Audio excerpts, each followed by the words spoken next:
आज मैं आप लोगों को बताऊंगा जो सेबी का हाल ही में कंसल्टेशन पेपर एक आया हुआ है। यहाँ पे आप चेक कर सकते हैं। मैंने कुछ चीज़ें मार्क करके रखा हुआ है, उसको लेके मैं पूरी ही तरीके से एक्सप्लेनेशन करूंगा। साथ ही साथ जो भी मेरा ओपिनियन होगा वो भी मैं आप लोगों को बताने का कोशिश करूंगा। हर चीज़ें इंपॉर्टेंट नहीं है, जो मेन इंपॉर्टेंट चीज़ें हैं वही मैं आप लोगों को एक्सप्लेनेशन करूंगा। यहाँ पे ये जो रूल्स है ऑप्शन इंडेक्स को लेके यहाँ पे बताया गया है कि यहाँ पे ज़्यादा से ज़्यादा ट्रेडिंग हो रहा है।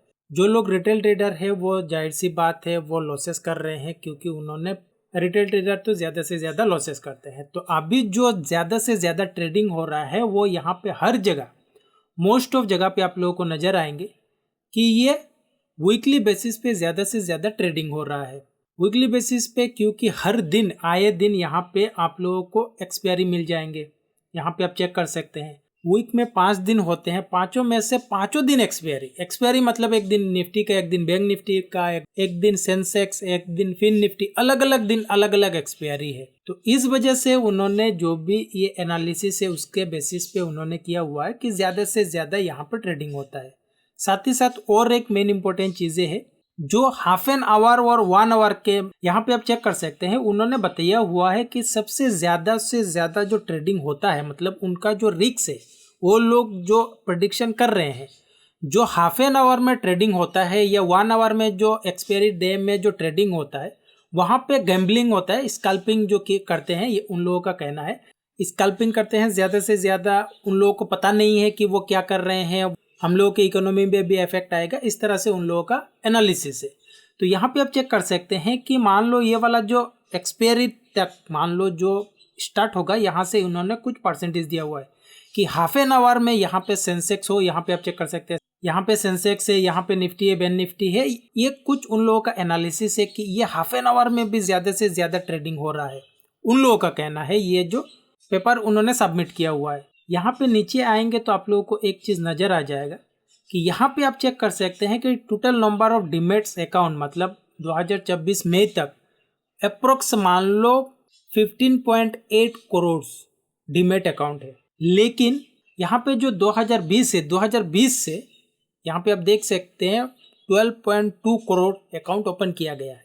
मतलब मान लो जो पेंडेमिक हुआ था उसके बाद से यहाँ पे मतलब अकाउंट खोला गया हुआ है, और इतना अकाउंट खोला गया हुआ है, रिकॉर्ड तौर अकाउंट ओपन किया गया है। और अभी उनका ही वो टेंशन है कि इस तरह से जो ट्रेडिंग हो रहा है वो सही नहीं है हम लोगों के इकोनॉमी के लिए। तो इसके लिए उन्होंने कुछ यहाँ पे ये जो टर्नओवर है, एफएनओ का जो टर्नओवर है, एनुअल टर्नओवर है, उन्होंने कुछ एक्सप्लेनेशन दिया हुआ है। इसमें से यहाँ पे आप चेक कर सकते हैं, ये ईयर है, यहाँ पे आप देख सकते हैं, यहाँ पे 2018, 2019, 2020, 21, 22, 23, 24 इस तरह से उन्होंने दिया हुआ है।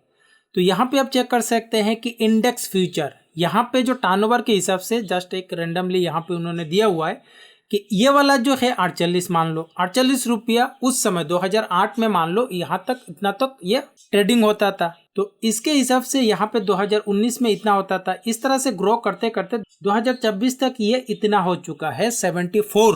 इंडेक्स फ्यूचर की मैं बात कर रहा हूँ, यहाँ पे इंडेक्स फ्यूचर की बात हो रहा है, और यहाँ पे स्टॉक की मैं बात कर रहा हूँ, स्टॉक फ्यूचर की मैं बात कर रहा हूँ। यहाँ पे 2018 पे आप चेक कर सकते हैं 2018 पे कितना था, और यहाँ पे 2018, 19, 20 यहाँ पे इस तरह से ग्रो करते करते यहाँ पे ये चला गया हुआ है 255.5, यहाँ पे ये इंक्रीज हुआ है। और इंडेक्स ऑप्शन की मैं बात कर रहा हूँ, यहाँ पे प्रीमियम के हिसाब से उन्होंने कैलकुलेशन किया हुआ है। मान लो 2018 में निवेश होता था ये रिटेल ट्रेडर की ओर से, यहाँ पे मान लो 4 रुपया 50 पैसा इन्वेस्ट होता था। मान लो ऑप्शन इंडेक्स की मैं बात कर रहा हूँ, ये इंक्रीज होते होते यहाँ पे आप चेक कर सकते हैं कि 138 रुपीज़ यहाँ पे अभी इंडेक्स ऑप्शन के ऊपर ये पैसा लगाया जा रहा है। ये वाला जो रो है ना, इसको लेके ही सब मतलब मान लो ये जो कंसल्टेशन पेपर निकाला गया है या उनका जो मतलब जो डर है इसी को लेके यहाँ पे मान लो 2018 को मान लो 4 रुपया यहाँ पे इन्वेस्ट होता था, 4 रुपया 50 पैसा इन्वेस्ट होता था, अभी हो रहा है 138 रुपया। रिटेल ट्रेडर अगर ज़्यादा से ज़्यादा लॉसेस करते हैं तो डेफिनेटली बात है यहाँ पे जो भी ट्रेडिंग कर रहे होंगे यहाँ पे ये लोग लॉसेस कर रहे हैं। इससे नीचे स्क्रॉल करके जाएंगे तो यहाँ पे ये दिया हुआ है कि किस तरह से इन लोगों का जो फाइनेंशियल ईयर में निफ्टी 50 के इंडेक्स की ये लोग बात कर रहे हैं। यहाँ पे फाइनेंशियल ईयर में उन्होंने ये कैलकुलेशन करके दिया हुआ है। यहाँ पे है, यहाँ पे आप चेक कर सकते हैं कि यहाँ पे जो मेन इंपॉर्टेंट चीज़ें हैं, जो रिटेल इंडिविजुअल ट्रेडर होते हैं, जो रिटेल ट्रेडर बोलते हैं या इंडिविजुअल ट्रेडर, यहाँ पे एफएनओ सेगमेंट के हिसाब से यहाँ पे उन्होंने दिया हुआ है कि ईयर वाइज कितना किस तरह से ये कर रहे हैं। परसेंटेज वाइज के हिसाब से यहाँ पे मान लो इंडेक्स फ्यूचर 2018 में ये 24% भाग लेते थे। मान लो 100 रुपया अगर टर्नओवर होता था तो वहाँ में से रिटेल ट्रेडर मान लो 24% होते थे, ये 2018 में। देन ये इंक्रीज हुआ यहाँ पे 2019 में, यहाँ पे 19% हुआ है। ये कहाँ पे? इंडेक्स फ्यूचर पे 2024 आते रिड्यूस हुआ है। फ्यूचर स्टॉक फ्यूचर की मैं बात कर रहा हूँ, यहाँ पे आप 2018 में चेक कर सकते हैं कितना जाते जाते ये इंक्रीज नहीं हुआ है, ये डिक्रीज हो रहा है। मतलब फ्यूचर में कोई उतना ट्रेडिंग इंडिविजुअल, यहाँ पे लिखा हुआ है, यहाँ पे आप देख सकते हैं ये इंडिविजुअल इन्वेस्टर जो है एफएनओ के सेगमेंट के ऊपर ये डाटा दिया गया हुआ है। तो उनका कहना है कि फ्यूचर में चाहे वो इंडेक्स हो चाहे स्टॉक हो, यहाँ पे तो रिड्यूस हो रहा है, इंक्रीज होने के बजाय रिड्यूस हो रहा है। अब आते हैं यहाँ पे मेन जो इंपॉर्टेंट चीजें है, इंडेक्स ऑप्शन, जिसको लेके बवाल खड़ा हुआ है। 2018 में यहाँ पे चेक कर सकते हैं 2% उन लोगों का योगदान था, हम लोगों का 2% योगदान था 2018 में। 2022 से ही तो ये सब कुछ आया हुआ है। पेंडेमिक के बाद से ही ये वाला जो ऑप्शन सेगमेंट है या जो ट्रेड शेयर मार्केट जो है, ये बूस्ट तब से हुआ है क्योंकि लोगों के पास काम नहीं है, जॉब जा रहा है, कुछ पैसे है तो यहाँ पे लाके डाल रहे हैं, लॉसेस हो रहा है फिर से कहीं पे ला रहे हैं, तो बूस्ट तब से हुआ है पेंडेमिक के बाद से। तो यहाँ पे जो मेन इंपॉर्टेंट अभी जो बवाल खड़ा हुआ है और जिस वजह से ये पेपर निकाला गया है, ये इसी को लेके यहाँ पे 2018 को 2% मान लो 100 रुपया अगर यहाँ पे टर्नओवर होता था, 100 रुपया अगर मान लो बाइंग सेलिंग होता था 2018 में, उसके ही मुकाबले यहाँ पे मान लो अभी ज़्यादा से ज़्यादा 41 रुपया हो रहा है। लेकिन यहाँ पे जो हो रहा था फ्यूचर में ये घट रहा है। पहले यहाँ पे आप देखो स्टॉक फ्यूचर खरीद रहे थे, मतलब वहाँ पे क्वांटिटी वाइज आप अगर चेक करेंगे 2018 में उतना क्वांटिटी नहीं थे। यहाँ पे ये एक दूसरे से कनेक्टेड हो गए। यहाँ पे आप देखें, यहाँ पे 2020 से पहले 2018 ही होगा, तो 2018 यहाँ पे मान लो कितने लोग थे। यहाँ पे मैं अगर बात करूँ, यहाँ पे मान लो यहाँ पे मैं 12 लाख पकड़ता हूँ, यहाँ पे मैं 15 लाख पकड़ लेता हूँ, तो अप्रोक्स यहाँ पे हो सकता है 3 करोड़ डीमेट अकाउंट थे। इसके हिसाब से, इस डाटा के हिसाब से 2018 में 3 करोड़ डीमेट अकाउंट थे। उसमें से 2% ये जो इंडेक्स ऑप्शन है वहां पर ट्रेडिंग करते थे। 2020 के बाद यहाँ पे आप देख सकते हैं स्लोली ग्रेजुअली यहाँ पे 21 हुआ है, देन 22 हुआ है, देन 23 और अभी ये इस तरह से इंक्रीज होता जा रहा है। बट यहाँ पे ये डिक्रीज होता जा रहा है। फ्यूचर में एक ही एक ऐसा है जहाँ पे इंक्रीज हो रहा है। और साथ ही साथ यहाँ पे स्टॉक ऑप्शन की मैं बात करूँ, यहाँ पे आप देखिए 1%, मतलब ये कुछ खास हो नहीं रहा है। रिटेल ट्रेडर की तरफ से स्टॉक ऑप्शन पे उतना कोई खास नहीं है, मान लो ना के बराबर है। लेकिन जो बवाल खड़ा हुआ है इसी को लेके सब ये पेपर निकाला गया है। और भी जाते हैं नीचे तब देखते हैं। यहाँ पे उन्होंने बताया हुआ है, मान लो जब 2018 में 100 रुपया का अगर ट्रेड होता था, जो मैंने बताया हुआ है, पहले वो 2 रुपया था, 2024 में वो 41 रुपया हो चुका है। मतलब रिटेल ट्रेडर का योगदान ऑप्शन ट्रेडिंग पे काफ़ी इंक्रीज हुआ है। 2 रुपया आप 41 रुपया, कितना परसेंटेज के हिसाब से चेक करेंगे तो काफ़ी बड़ा एक अमाउंट हो जाता है। इसके बाद यहाँ पे लिखा गया है कि यहाँ पे एक्सपायरी डे में काफ़ी वॉलेटिलिटी आता है। एक्सपायरी डे में आप अगर चेक करेंगे काफ़ी डेफिनेटली होता है। और इसके हिसाब से उन्होंने कुछ डाटा भी निकाला हुआ है। डाटा किस तरह से उन्होंने निकाला हुआ है यहाँ पे आप अगर चेक कर पा रहे होंगे, ये कुछ उनका टाइम डेट है, वो तो कोई इंपॉर्टेंट नहीं है। मेन इंपॉर्टेंट चीज़ें है, ये थर्सडे एक्सपायरी का उन्होंने लिया हुआ है निफ्टी का। ये निफ्टी का इंटरडे के मूवमेंट के हिसाब से ये लोग बता रहे हैं। निफ्टी यहाँ पे आप चेक कर सकते हैं, Nifty Monday, Tuesday, Wednesday, Thursday, Friday. उन लोगों का कहना है कि एक्सपायरी डे के इस बीच में जो लास्ट जो 1.5 आवर समय होता है, यहाँ पे सबसे ज़्यादा मतलब वोलेटिलिटी होता है। यहाँ पे मूवमेंट के हिसाब से, ये मूवमेंट है मतलब वोलेटिलिटी होता है। यहाँ पे वही लिखा गया है, Nifty was seen more volatile on expiry day. High मतलब जो हाई एंड लो होता है मार्केट मूवमेंट के हिसाब से, ये कैलकुलेशन किया गया है इस टाइम से। और इसके हिसाब से ये यहाँ पे दिया गया है। यहाँ पे मैं अगर उसे हटा भी दूंगा, ये मैं उसे हटा देता हूँ तो आप लोगों को क्लियरली नज़र आ जाएगा। इन्होंने ये दिया हुआ है इस जगह पे सबसे ज़्यादा वॉलेटिलिटी आता है उनके हिसाब से। तो 9:15 से 10 बजे के करीब यहाँ पे मंडे को भी वॉलेटिलिटी आता है। यहाँ पे हर दिन मतलब मार्केट जब ओपन होता है तो वॉलेटिलिटी काफ़ी इंक्रीज होता है। डेफिनेटली बात है, आप लोगों ने भी देखा हुआ है। देन यहाँ पे आप अगर चेक करेंगे 10 बजे के करीब जस्ट ये यहाँ पे वीकनेसडे और थर्सडे को थोड़ा बहुत आता है, और 10 से 11 बजे तक यहाँ पे एक्सपायरी डे में ये ज़्यादा वॉलेटिलिटी होता है। मतलब 9:15 से 10 बजे तक एक्सपायरी डे में इन्होंने जो ये डेट दिया हुआ है उसके हिसाब से ये डाटा है। तो इनका कहना है कि नहीं जी, ये वाला जो थर्सडे है यहाँ पे कहना है कि 11 बजे तक वॉलेटिलिटी काफ़ी हाई रहता है। वॉलेटिलिटी मतलब मार्केट मूव कर रहा है, मार्केट भाग रहा है। कहाँ पे भाग रहा है ये नहीं, सवाल नहीं है, भाग रहा है। तो इनका कहना है कि इतना परसेंटेज ये भागता है। मतलब मार्केट जब ओपन होता है, जो डेट उन्होंने लिया हुआ है उसके हिसाब से ये बता रहे हैं कि 0.51% ये जो है ये मार्केट वॉलेटिलिटी होता है। कब? एक्सपायरी डे के ओपन होते ही। साथ ही साथ मंडे को भी चेक करेंगे, यहाँ पे आप चेक कर सकते हैं 53%। ये वाला डे चेक करेंगे 42%, ये वाला डे चेक करेंगे 49%, 0.49%, यहाँ पे 0.45%। लेकिन उनका कहना ये नहीं है कि ये यहाँ पे ज़्यादा वॉलेटिलिटी है। उनका कहना ये है कि यहाँ पे वॉलेटिलिटी ज़्यादा है जी, यहाँ पे ट्रेडिंग ज़्यादा हो रहा है।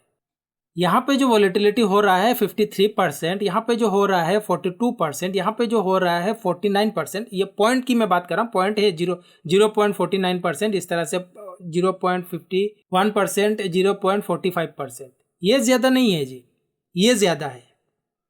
इनका कहना है यहाँ पे ज़्यादा ट्रेडिंग, यहाँ पे सबसे इनका इशू यहीं पे लेके है। ये जो जोन है यहाँ पे लेके है। ये निफ्टी की मैं बात कर रहा हूँ, यहाँ पे सेम एज इट इज़। यहाँ पे मैं बैंक निफ्टी को भी दिखा देता हूँ। यहाँ पे मैंने मार्क करके रखा हुआ है ताकि आप लोगों को मैं समझा सके। यहाँ पे ये देखिए बैंक निफ्टी का एक्सपायरी अभी ये वेडनेसडे को होता है। तो वेडनेसडे को यहाँ पे आप चेक कर सकते हैं कि वेडनेसडे को उनके हिसाब से सुबह सुबह जब मार्केट ओपन होता है, यहाँ पे मार्केट की वॉलेटिलिटी 0.77% होता है। देन उसके बाद 10 से ऑलमोस्ट 10:50 तक यहाँ पे 53% होता है। देन 11 बजे तक ऑलमोस्ट 0.44% वॉलेटिलिटी होता है। ये 11 बजे तक। देन ये 11 से काफ़ी शांत रहता है। देन 3 बजे के बाद से यहाँ पे आप देखेंगे कि यहाँ पे हो रहा है 0.43% वॉलेटिलिटी। इनका इशू लेके यहीं पे है। यहाँ पे उन्होंने लिखा हुआ है, यहाँ पे आप चेक कर सकते हैं। यहाँ पे आप देख सकते हैं ओपनिंग टाइम पे ये थोड़ा वॉलेटिलिटी है, ठीक है, बट मेन इंपॉर्टेंट चीज़ें हैं लास्ट जो हाफ एन आवर है ये वाला उनके लिए इम्पोर्टेंट नहीं है।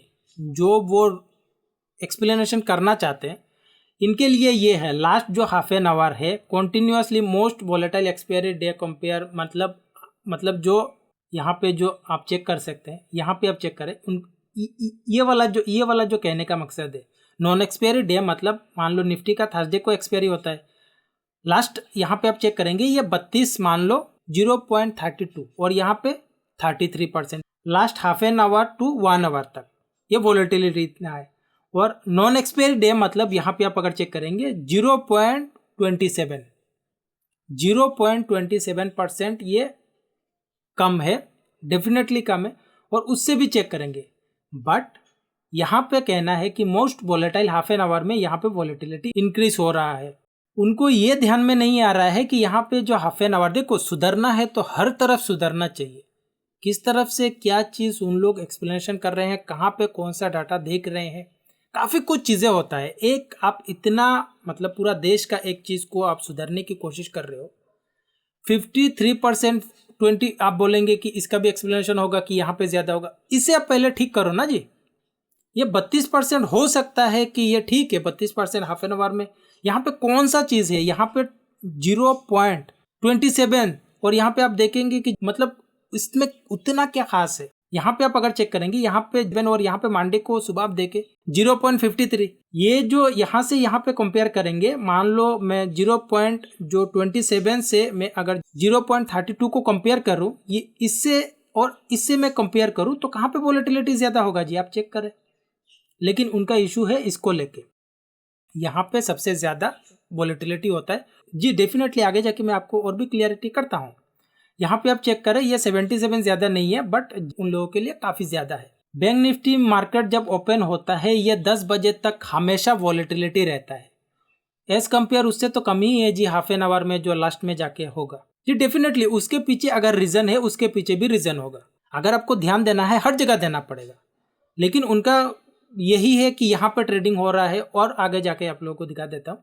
यहाँ पे आप देख सकते हैं कि अराउंड कॉन्ट्रैक्ट जो होता है ये यहाँ पे उन्होंने दिया हुआ है। तो यहाँ पे उन लोगों का कहना है, यहाँ पे आप देखो ये जो डाटा उन्होंने दिया हुआ है 4 जुलाई का डाटा उन्होंने लिया हुआ है। ये जस्ट उन लोगों का कहना है कि ये उन्होंने ट्रैक किया हुआ है 3 मिनट के हिसाब से। 3 मिनट के हिसाब से उन्होंने ये मतलब ये जो ओपन इंटरेस्ट है ये उन्होंने दिया हुआ है।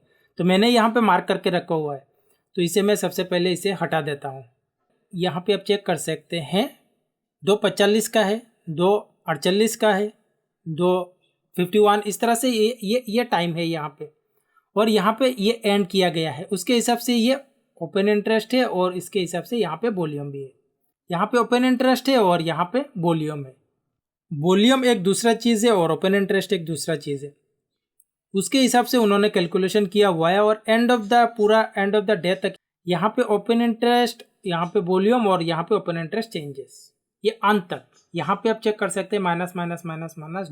डेफिनेटली बात है ये आखिरी में जाके लोग तो एग्जिट ही करेंगे। ओपन इंटरेस्ट यहाँ पे जो चेंजेस है वो तो माइनस पे होंगे, लेकिन यहाँ पे दो चीज़ आप अगर चेक करेंगे, यहाँ पे जो हो रहा है यहाँ पे ये धीरे धीरे चेक कर सकते हैं। यहाँ पे मैं वॉल्यूम के हिसाब से देखूँ तो यहाँ पे सबसे ज़्यादा वॉल्यूम आया हुआ है और ऑलमोस्ट यहाँ पे आप अगर चेक करेंगे यहाँ पे ओपन इंटरेस्ट जो है यहाँ पे आप चेक कर सकते हैं ओपन इंटरेस्ट ऑलमोस्ट ठीक ठाक है यहाँ तक। यहाँ से आकर रिड्यूस हुआ है, यहाँ पे ये रिड्यूस होते होते यहाँ तक आया हुआ है। यहाँ पे मैं ओपन इंटरेस्ट चेंज की बात करूँ, यहाँ पे ओपन इंटरेस्ट चेंज ये अंत पे आके ज़्यादा हुआ है, साथ ही साथ यहाँ पे एक झलक आया हुआ है ये यहाँ पे और अंत पे आके हुआ है। डेफिनेटली बात है आखिर में जाके काफ़ी सारे लोग एग्जिट भी करते हैं।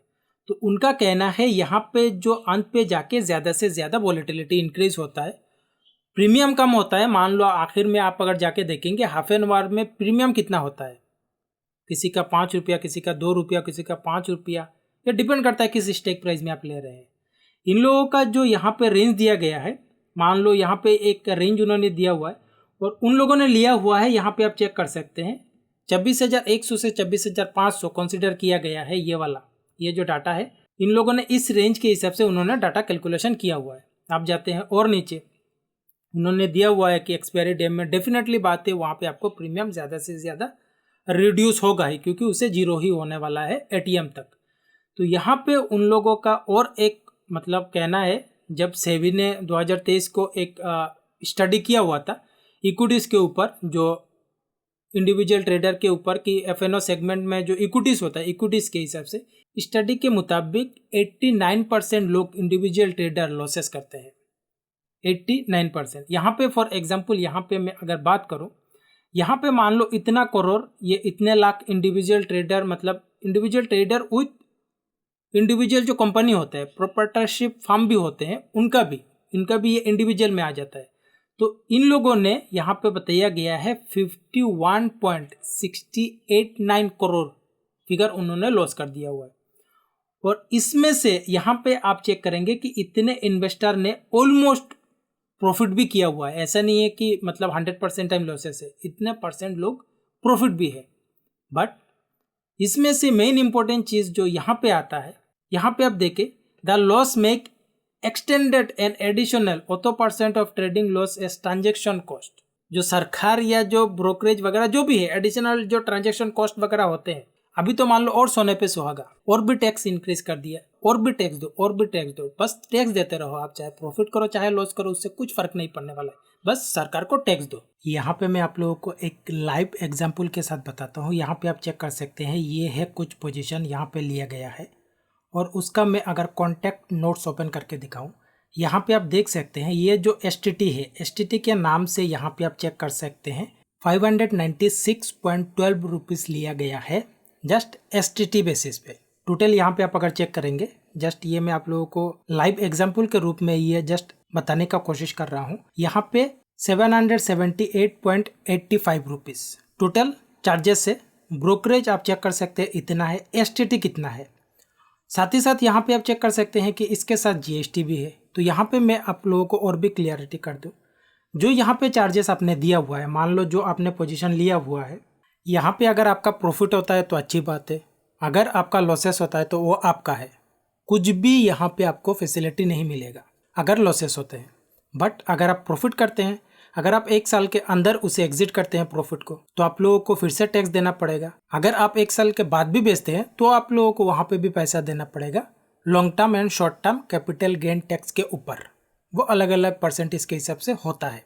लेकिन जो लोग प्रोफेशनल वे में मान लो किसी सीए को हायर नहीं कर सकते, तो नॉर्मली बात है वो लोग तो वो देंगे, पहले यहाँ पे जो चार्जेस है वो देंगे, उसके साथ वो रिस्क भी लेंगे चार्जेस देने के बाद। अगर मान लो लॉसेस हुआ तो उनका है, फिर भी यहाँ पे अगर प्रॉफिट होता है तब भी उनको देना पड़ेगा। साथ ही साथ यहाँ पे भी जीएसटी लगाया जाता है। यहाँ पे आप चेक कर सकते हैं, भले ही कम हो, अगर क्वांटिटी ज़्यादा है या उस तरह से आप सोचने की कोशिश करें, जो भी हो, 1 भी रुपया हो तो ये इसके हिसाब से देना पड़ेगा। अगर आप प्रॉफिट करते हो तब भी आपको उनको टैक्स देना पड़ेगा। साथ ही साथ इस प्रॉफिट, मान लो आपको प्रॉफिट हुआ है, जो भी प्रॉफिट होता है यहाँ पे, उससे आप अगर कुछ चीज़ें खरीदने जाएंगे तो वहाँ पे भी टैक्स देना पड़ेगा। अगर मान लो किसी के पास जीएसटी नहीं है और आप अपने प्रोफेशनल वे में नहीं, आप अपने पर्सनल चीज़ों में यूज़ कर रहे हैं, कोई भी चीज़ खरीद रहे हैं, तो वहाँ पे भी जीएसटी। मान लो टैक्स के ऊपर टैक्स, टैक्स के ऊपर टैक्स। तो मतलब जो एक रिटेल ट्रेडर है, एक छोटा सा अमाउंट के साथ वो ट्रेडिंग करता है, तो कितना देर तक वो सस्टेन कर पाएगा? ये तो सरकार ही सब कुछ ले जा रहा है। भले ही वो प्रॉफिट करे, मान लो यहाँ पे नो लॉस पे वो एग्जिट करता है, तब भी उसका कोई फायदा नहीं है, लॉसेस ही है, क्योंकि उसे तो टैक्स पहले ही दे दिया है। आप चाहे कुछ भी करो, सरकार तो प्रॉफिटेबल है विदाउट एनी रिस्क। ये जो एडिशनल है, ये किसका गलती है? ये ट्रेडर का गलती नहीं है, ये सरकार की गलती है, क्योंकि ये एक्स्ट्रा उतना चार्जेस ले लेते हैं। अभी जो स्कैल्पिंग करते हैं वो तो बर्बाद है जी, वो ट्रेडिंग करके कुछ भी नहीं कमा पाएंगे। अगर वो कमा भी लेते हैं, अल्टीमेटली उनका कुछ नहीं हाथ आने वाला है, क्योंकि वो एसटीटी देते देते मतलब वो थक जाएंगे, लेकिन वो प्रॉफिट नहीं कर पाएंगे। तो ये जस्ट ओनली बेसिस ऑफ जो ट्रेडर गलती कर रहे हैं ऐसा नहीं है, मिली भगत का सब कुछ है। रिड्यूस करना चाहिए जी, हेल्प करना चाहिए लोगों को, और भी सरकार इंकरेज कर रहा है। क्यों कर रहा है? क्योंकि उनका बेनिफिट है जी। आपके बेनिफिट के लिए कोई थोड़ा ही बैठा हुआ है जी, आपको बस देना है, लेना उनको है। उन्होंने दिया हुआ है, 10 में से 9 लोग लॉसेस कर रहे हैं, लेकिन किसका गलती है, क्या है, वो लोग बस उनको देते रहो। चार्जेस की वजह से अगर यहाँ पे इम्पैक्ट आ रहा है तो उसे भी ध्यान में देना चाहिए। और यहाँ पे उन्होंने प्रॉफिट का भी दिया हुआ है, तो इस तरह से ये काफ़ी कुछ चीज़ें हैं यहाँ पे 9 आउट ऑफ 10 यहाँ पे। और उनका कहना है कि ये वाला जो है, मतलब जो प्रोफेशनल ट्रेडर है या एफआईआई है, जो बड़े बड़े ट्रेडर है, वो लोग ठीक ठाक है, उन लोगों का मतलब प्रॉफिट है। अल्टीमेटली सब दे के भी उनका प्रॉफिट है। बड़े लोग प्रॉफिट करते हैं, डेफिनेटली बात है, अच्छी बात है, लेकिन उससे तो ज़्यादा मुझे लगता है कि सरकार ही कमा लेता है जितना ये प्रॉफिट कर रहे हैं। बड़े ट्रेडर और छोटे ट्रेडर के बीच में जो ट्रेडिंग होता है, जो भी विनिंग करता है ठीक है, लेकिन उससे ज़्यादा सरकार ही पैसा कमाता है। डेफिनेटली बात अच्छी है, लेकिन किसके लिए क्या बेनिफिट ला रहा है सरकार, उसमें कोई खास चीज़ें नहीं है। यहाँ पे आप चेक कर सकते हैं और क्या क्या दिया गया है उन लोगों का। आप ये सजेशन है कि डेफिनेटली बात है, ये जब निफ्टी ओपन होता है, जब कॉन्ट्रैक्ट ओपन होता है, मतलब स्ट्राइक प्राइस होता है निफ्टी के 50 के स्ट्राइक प्राइस के हिसाब से निफ्टी होता है, लेकिन उसे रिड्यूस करना चाहिए। डेफिनेटली बात है, रिड्यूस करेंगे तो वहाँ पे जो दूर दूर का स्ट्राइक प्राइस होगा, वहाँ पे थोड़ा जो लिक्विडिटी है वहाँ से उठ के थोड़ा नज़दीक में आएगा, तो वहाँ पे जो लोग दूर में बैठे हुए हैं शायद उन लोगों को थोड़ा बेनिफिट हो। यहाँ पे और एक इम्पोर्टेंट चीज़ें है, यहाँ पे आर्टिफिशियल जो ट्रेडिंग करते हैं उसका भी एक लिक्विडिटी का इशू है, इन लोगों ने पकड़ा हुआ है, काफ़ी अच्छी बात है। यहाँ पे ये जो far out of the money के हिसाब से यहाँ पे उन्होंने दिया हुआ है, जो फार वे जो ऑप्शन ट्रेडिंग होता है एक्सपायरी डे में, इन लोगों का दिया हुआ है। इसके ऊपर भी मैं आऊँगा। तो यहाँ पे ये जो दिया हुआ है कि जो option trading end of the day तक आता है, वहाँ पे जाके जो लोग बाइंग करते हैं, क्योंकि वहाँ पे प्रीमियम काफ़ी कम होता है, जो लोग मान लो 10 लॉट खरीदना चाहते थे वो लोग 100 लॉट खरीद रहे हैं, तो डेफिनेटली बात है प्राइस कम है, हो सकता है पॉसिबल हो कि वो दुगना भी हो जाए। तो काफ़ी तरीके के रीज़न है जिस वजह से वो खरीद रहे हैं, कम प्राइस है, उनको मिल रहा है तो वो लोग खरीदने की कोशिश कर रहे हैं। उन लोगों का कहना है कि मतलब 50 स्टेक प्राइस से ज़्यादा नहीं, कि पहले तो 70 था, अभी कम करके 50 करो, इस तरह से ही है।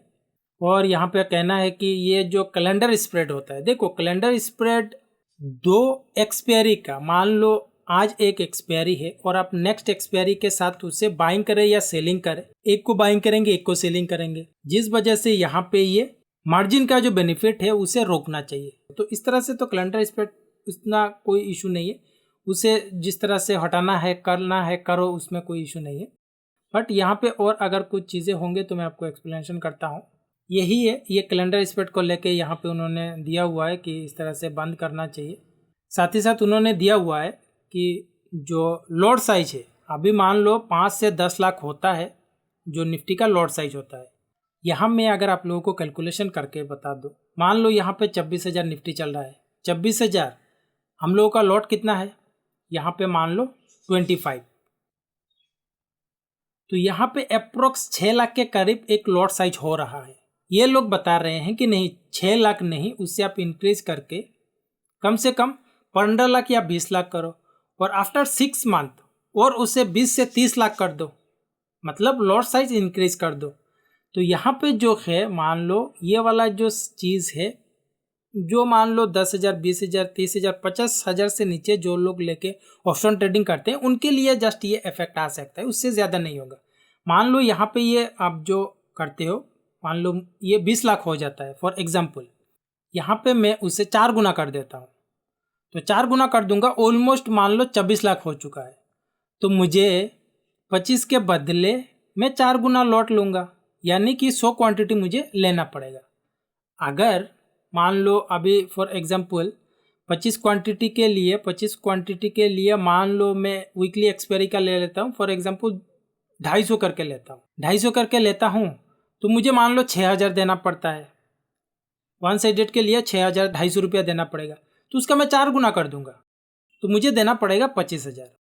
25,000 कहाँ पे, एक लॉट के हिसाब से, तो वहाँ पे मुझे 25 का क्वांटिटी नहीं मिलेगा, मुझे 100 का मिल जाएगा। उन लोगों का कहना है कि मैं रिटेल ट्रेडर को सुरक्षित करना चाहता हूँ, लेकिन उनको ये पता नहीं है जिस तरह से अल्कोहल गुटखा का एडवर्टाइजिंग देख के अभी तक तो जो भी है घटा नहीं है। कोई भी नहीं बता सकता है कि अल्कोहल खाने के लिए लोगों ने रोक दिया हुआ है जस्ट एडवर्टाइजिंग देख के कि आपका कैंसर हो सकता है, तस्वीर वगैरह तो आप देखते ही होंगे। तो इसके लिए ये वाले चीज़ सेम एज इट इज़ इसके साथ होगा। मान लो कोई 25 लॉट के साथ यहाँ पे 25 मल्टीप्लाई में 250 कर देता हूँ, उसको पहले मैक्सिमम रिस्क 6,250 रुपया था, अभी ये बढ़ के 4 गुना हो जाएगा। मान लो इसे मैं करता हूँ इस तरह से, अगर होता है 4 गुना कर दूंगा तो ऑलमोस्ट 25,000, मतलब पहले अगर कोई रिस्क उठाता था तो 6,200, मान लो 6,000 से 7,000 रुपया, आप उसको 25,000 उठाना पड़ेगा। और ये रिटेल ट्रेडर के लिए काम कर रहे हैं, मतलब रिस्क इंक्रीज कर रहे हैं और बोल रहे हैं कि मैं रिटेल ट्रेडर के लिए काम कर रहा हूँ। पहले 6,000 जाना था तो चला जाए जी 6,000, अभी तो जाएगा तो 25,000 जाएगा अगर इसे अगर लागू किया जाता है। ये उनका ही देखे जी, ये मेरा नहीं है, ये इनका ही है, ऑफिशियल वेबसाइट का है, सब आप देख पा रहे होंगे। लेकिन ये किसका फ़ायदा होगा ये उनको ही पता है। टैक्सेस इंक्रीज कर रहे हैं, लॉट साइज इंक्रीज कर रहे हैं, सब इंक्रीज कर रहे हैं, किसके लिए, रिटेल ट्रेडर को सेव करना है। पहले होता था तो 6,000 लॉसेस होता था, अभी हो जाएगा इस तरह से। अगर होता है मान लो यहाँ पे 20 से 30 लाख रुपया लॉट साइज होता है तो 25,000 चला जाएगा जी एक लॉट के साथ, क्योंकि उसके पास ऑप्शन ही नहीं है। डेफिनेटली कुछ जो 10-20 हज़ार लेके आते हैं उनसे थोड़ा कम होगा, बट ये रिटेल ट्रेडर के लिए फेवरेबल नहीं है क्योंकि उसका रिस्क और भी इंक्रीज हो जाएगा, तो उसके ऊपर भी ध्यान देना चाहिए। जस्ट डायरेक्ट इंक्रीज कर देने से रिटेल ट्रेडर का कोई भी सुरक्षित नहीं है। मान लो पहले 50,000 करते थे, उसके नेक्स्ट 2 लाख हो जाएगा रिस्क, तो रिस्क काफ़ी इंक्रीज होने वाला है अगर ऐसे करते हैं, क्योंकि रिटेल ट्रेडर जिसका लत लग चुका है वो छोड़ेगा नहीं, क्योंकि लत एक ऐसा चीज़ है छूटता नहीं है। तो ये ध्यान में रखना चाहिए। Expiry day almost entirely speculative, मतलब गैम्बलिंग होता है। आप ही लोगों ने ये एक्सपायरी डे का किया हुआ है, 5 में से 5 दिन किसने, रिटेल ट्रेडर ने बताया हुआ था कि ये 5 दिन 5 एक्सपायरी करो। पहले निफ्टी और बैंक निफ्टी का एक था, एक्सचेंज नहीं कि नहीं हम लोग निफ्टी को अलग करेंगे बैंक निफ्टी को अलग करेंगे, वो लोग करते हैं और भुगतना रिटेल ट्रेडर को पड़ता है। किसने बताया हुआ था कि ये एक्सपायरी अलग अलग करो? रिटेल ट्रेडर ने बताया हुआ था ये वाला चीज़, रिटेल ट्रेडर ने तो नहीं बताया हुआ था। तो पहले जो उन लोगों का गलती है, अब रिटेल ट्रेडर की ओर भुगतान किया जा रहा है कि आप प्रेशर जो भी होता है रिटेल या फिर नॉर्मल इंसान को ही भुगतना पड़ता है, ऊपर वाले को कुछ नहीं भुगतना पड़ता है। वो लोग तो बस डिसीजन लेते हैं। अगर ये डिसीजन होता है, रिटेल ट्रेडर को कितना इफेक्ट आएगा उसको पता ही नहीं है। तो ये है कि एक्सपायरी डे में ये पांचों वीकनेस से पांच डेफिनेटली बात है, एक्सपायरी डे में सबसे ज़्यादा ट्रेडिंग होता है। तो ये सबसे पहले बंद करना चाहिए एक्सपायरी डे, देन ये जो ज़्यादा ट्रेडिंग हो रहा है वो बाद में ये डिसाइड होगा। एक्सपायरी डे सब एक कर दो, ये किया ही गया है कि ज़्यादा से ज़्यादा ट्रेडिंग हो, उनके पास पैसा ज़्यादा हो, पैसा ज़्यादा आएगा, ब्रोकरेज ज़्यादा होगा, उनका टैक्स वगैरह सब कुछ हो जाएगा। यहाँ पे बताया जा रहा है कि ये जो है ये रिटेल ट्रेडर ऑलमोस्ट अराउंड जो होल्ड करते हैं पोजीशन को हाफ एन आवर के करीब करते हैं, ये उनका कहना है। और ये उन्होंने एक एग्जांपल के रूप में ये दिया हुआ है, मान लो एक स्ट्राइक प्राइस ये वाला मान लो, ये दोनों का स्ट्राइक प्राइस जो है कॉम्बिनेशन करके ये टाइम वैल्यू है 126 रुपया, ये और ये टाइम वैल्यू कैलकुलेशन करके 126 रुपया। ये एक्सपायरी डे तक आते आते यहाँ पे आप चेक कर सकते हैं, ये बस यहाँ पे 1 रुपया 20 पैसा बचा हुआ है। तो एक्सपायरी डे में यहाँ पे सब पैसा चला जाता है। यहाँ पे प्रीमियम अगर कोई इस तरह से लेता है तो ये खा जाता है, बट ये मार्केट अगर एक जगह पे रहेगा तो इस तरह से ये उन लोगों का ऑब्जर्वेशन है कि यहाँ पे जो 245 टू 3.30 में एक्सपायरी डे में ये जो गैम्बलिंग होता है, जो स्पेकुलेशन जो होता है, उन लोगों का कहना है कि इसी के बीच में सबसे ज़्यादा होता है।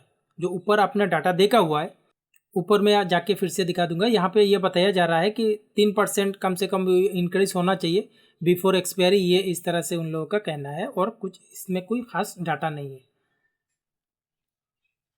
यहाँ पे ये दिया गया है, ये फॉर्म है, यहाँ पे सब कुछ उन लोगों का कुछ रिक्वायरमेंट के हिसाब से यही चीज़ उन्होंने दिया हुआ है कि ये चीज़ इम्प्रूवमेंट करना चाहिए, ये सब कुछ यहाँ पे ये पेपर है। तो उन लोगों का कहना है यहाँ पे जो डेट के हिसाब से उन्होंने दिया हुआ था, यहाँ पे ऑलमोस्ट यहाँ पे आप चेक कर सकते हैं, यहाँ पे ये बता रहे हैं कि यहाँ पे सबसे ज़्यादा ट्रेडिंग होता है, क्योंकि वॉल्यूम के हिसाब से आप अगर चेक करेंगे यहाँ पे आप चेक कर सकते हैं, यहाँ पे सबसे ज़्यादा ये लोग बता रहे हैं कि यहाँ पे सबसे ज़्यादा ट्रेडिंग होता है। यहाँ पे मैं अगर ये मैं बता रहा हूँ, यहाँ पे आप चेक कर सकते हैं ओपन इंटरेस्ट चेंज, ये सब चीज़ें जिस तरह से उन्होंने बताया हुआ था 4 जुलाई। यहाँ पे मैं अगर आप लोगों को क्लियरिटी के साथ बता दूँ, यहाँ पे ये आप चेक कर सकते हैं 4 जुलाई, और यहाँ पे ये रेंज लिया हुआ है 26,100 टू 26,500 उन लोगों का जो डाटा का है। यहाँ पे आप चेक कर सकते हैं, यहाँ पे डेट टाइम ये सब चीज़ें मैंने सेम लिया हुआ है, ये आप चेक कर सकते हैं 4 है यहाँ पे जो रेंज दिया हुआ है। यहाँ पे आप देखो, कहने का उन लोगों का कहना है कि ये वाला जो टाइम है यहाँ पे आप चेक कर सकते हैं, ये 2:45 जो है, यहाँ से ये स्पेकुलेशन किया जा रहा है सबसे ज़्यादा। यहाँ पे मैं ओपन इंटरेस्ट की बात करूँ, यहाँ पे आप चेक कर सकते हैं, यहाँ पे स्पेकुलेशन, यहाँ पे जिन लोगों को थोड़ा बहुत भी आइडिया है ना, उन लोगों को ये ग्राफ देख के पता चल जाएगा। स्पेकुलेशन जो गैम्बलिंग करते हैं, मतलब ज़्यादा से ज़्यादा ट्रेडिंग हो रहा है यहाँ पे। ये यहाँ पे आप ग्राफ देखे जी, ये यहाँ पे आप ग्राफ देखे, ये दोनों इंक्रीज हो रहे हैं, यहाँ पे कॉल पुट दोनों में इंक्रीज होता जा रहा है, दोनों में इंक्रीज होते यहाँ पे जाके ऑलमोस्ट यहाँ पे 3 बजे के करीब अचानक से ड्रॉप आता है। डेफिनेटली बात है, उसी दिन अगर एक्सपायरी होगा तो जिससे क्लोज करना है, क्योंकि मार्केट में तो क्लोज करना होगा, वो तो नेक्स्ट डे वो कैरी नहीं होगा क्योंकि उसी दिन उसका एक्सपायरी है, वहाँ पे उसे क्लोज करना पड़ेगा। डेफिनेटली बात है, मोस्ट ऑफ लोग वहाँ पे एग्जिट करेंगे। तो यहाँ मैं इस ग्राफ में देख के उन लोगों को कहाँ पे सबसे ज़्यादा लग रहा है कि स्पेकुलेशन हो रहा है, देखो डाटा को देखते हुए ये मैं आपको बता रहा हूँ। यहाँ पे अगर स्पेकुलेशन हो रहा है, देखो डेफिनेटली ये इंक्रीज हो रहा है। इंक्रीज कहाँ पे हो रहा है? सुबह से हो रहा है, 11 से देखो, 11 का डाटा तो उन्होंने दिया नहीं, बस 2:45 का डाटा देके उन्होंने छोड़ दिया हुआ है।